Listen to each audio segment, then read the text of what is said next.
So, it's been announced that the third Moon-Kim Inter-Korean Summit will take place in Pyongyang sometime in September. This was the result of high-level talks between the two Koreas that took place at the border village of Panmunjom earlier today, but the joint statement released afterwards does not say much else. The summit announcement comes as talks between North Korea and U.S. have stalled over their differing stances towards Pyongyang's denuclearization process. The question is, what do the leaders of the two Koreas hope to achieve with this next summit? To try and answer that, we have with us Professor Min Jeong-hun from the Korea National Diplomatic Academy. Thank you for coming in today, Professor. Yeah, my pleasure. So the third Inter-Korean Summit has been announced. It will take place in Pyongyang in September, but no other exact date has been announced yet. What is your initial reaction to this announcement? Yes, for the initial response was that the delegations from the two Koreas, they made the progress in terms of holding the third summit, Inter-Korean Summit. But as you mentioned, they failed to have some kind of the agreements on the details of the summits and other things. It means that they got a little bit harder time in terms of narrowing down their opinion gaps in terms of the inter-Korean economic cooperations that could violate the U.S.-led sanctions.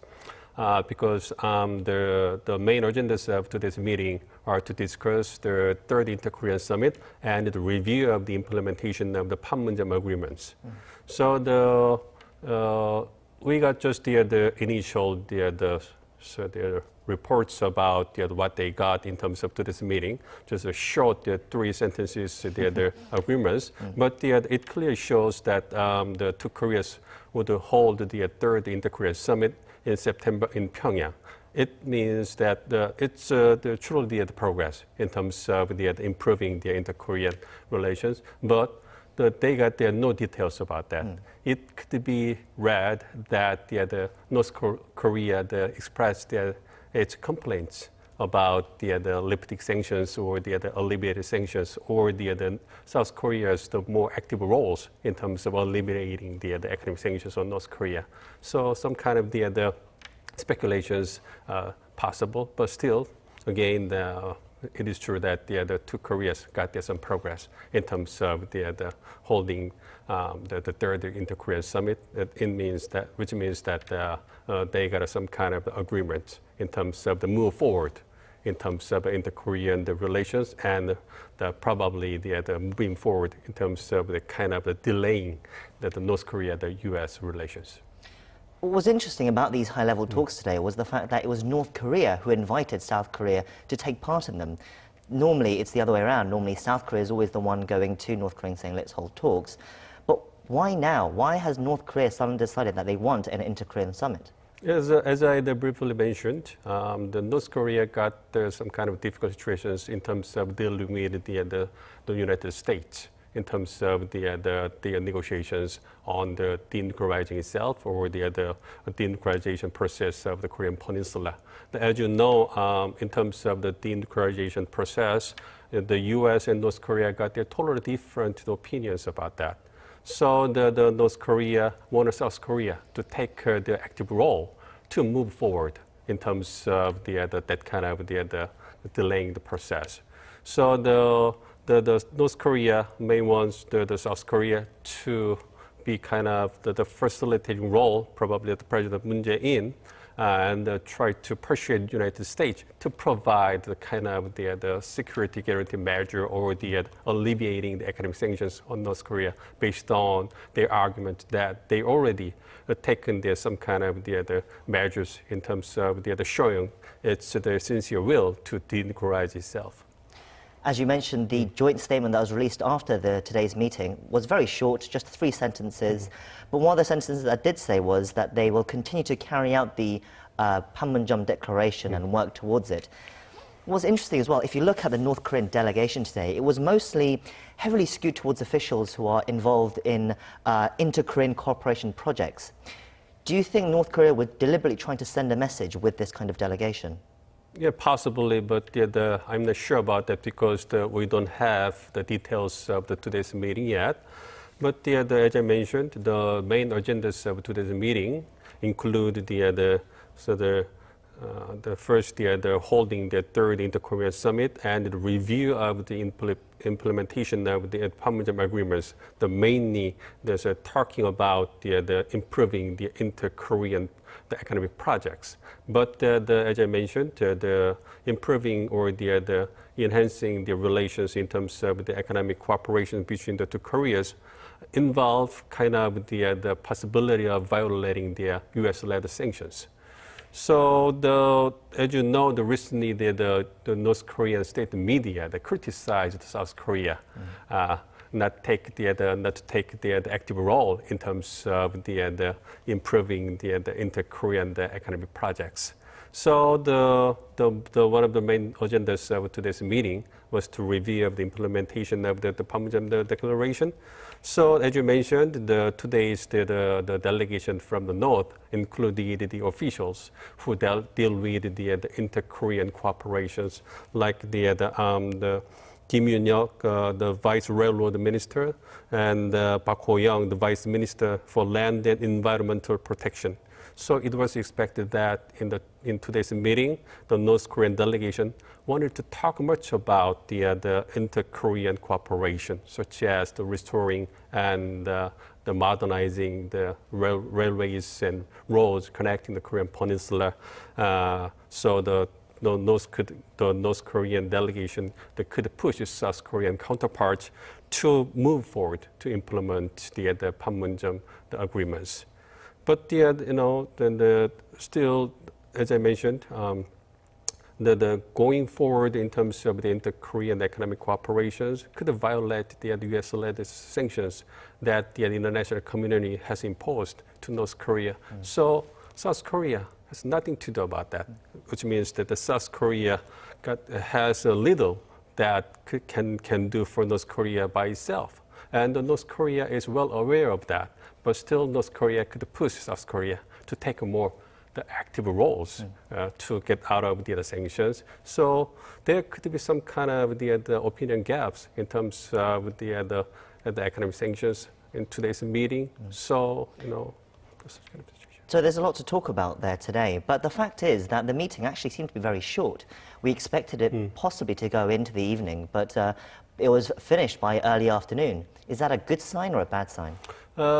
It could go to both sides because in most cases, and when the meeting is over shortly, it means that the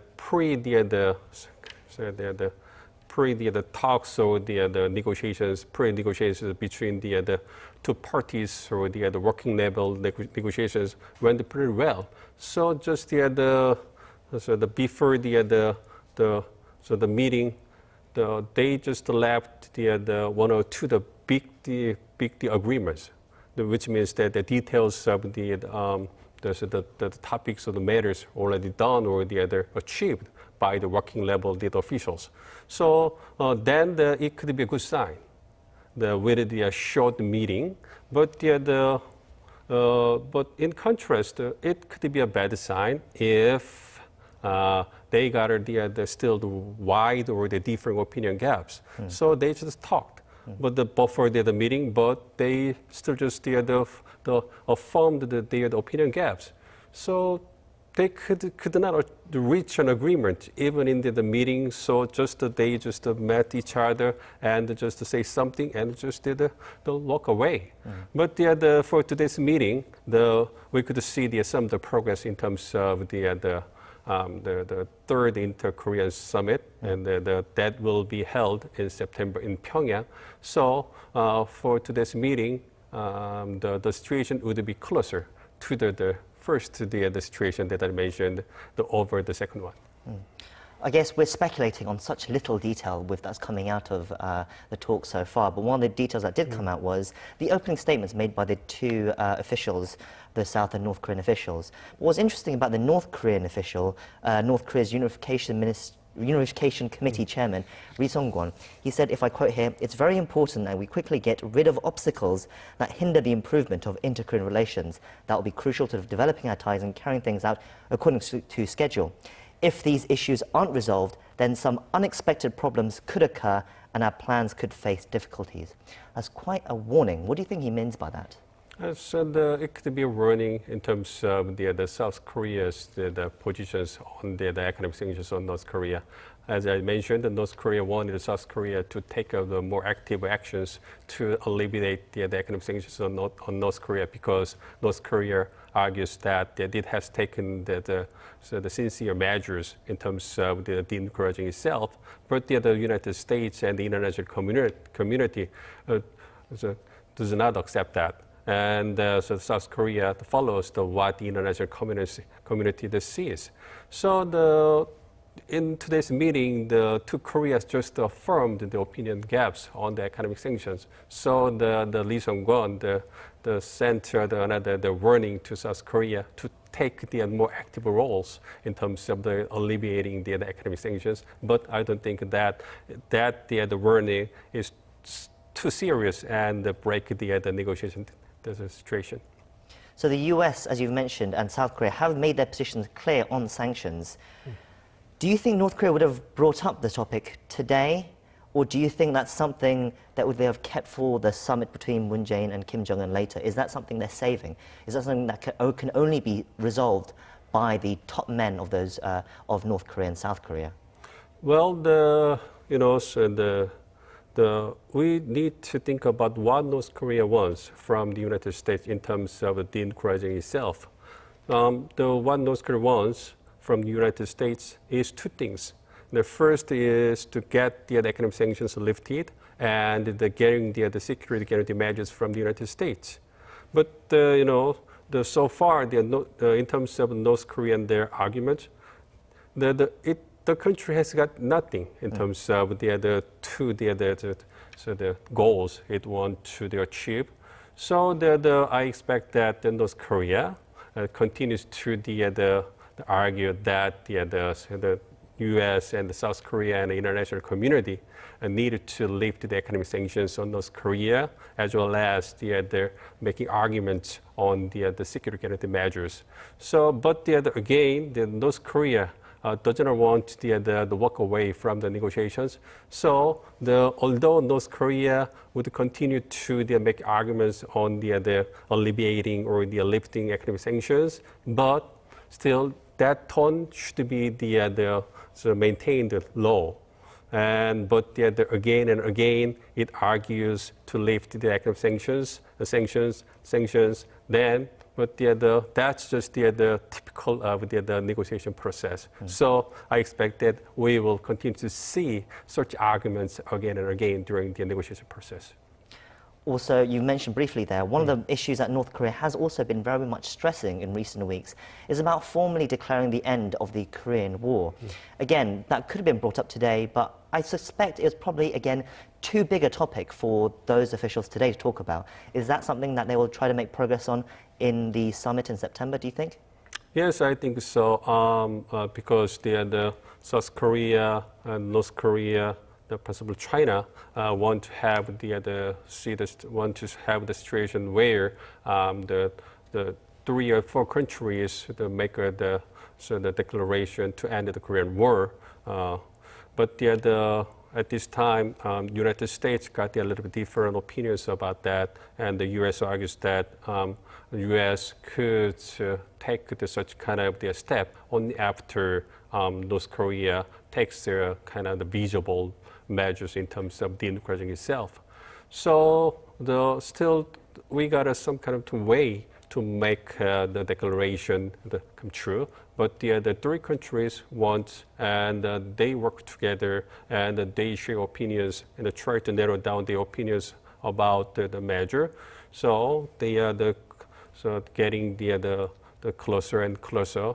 But the point is, when the United States would take such kind of compromise, or what kind of the compromise North Korea could provide to the United States to take such kind of declaration measure or something like that. But so the South Korean government and the President Moon Jae-in is working hard to make 2 countries the different opinions narrowed down. So, but it's still in the process. It's a fascinating development. Well, thank you for coming in today, Professor. And we hope to have you back after the third Inter-Korean Summit to get your views on that as well. Okay, thank you.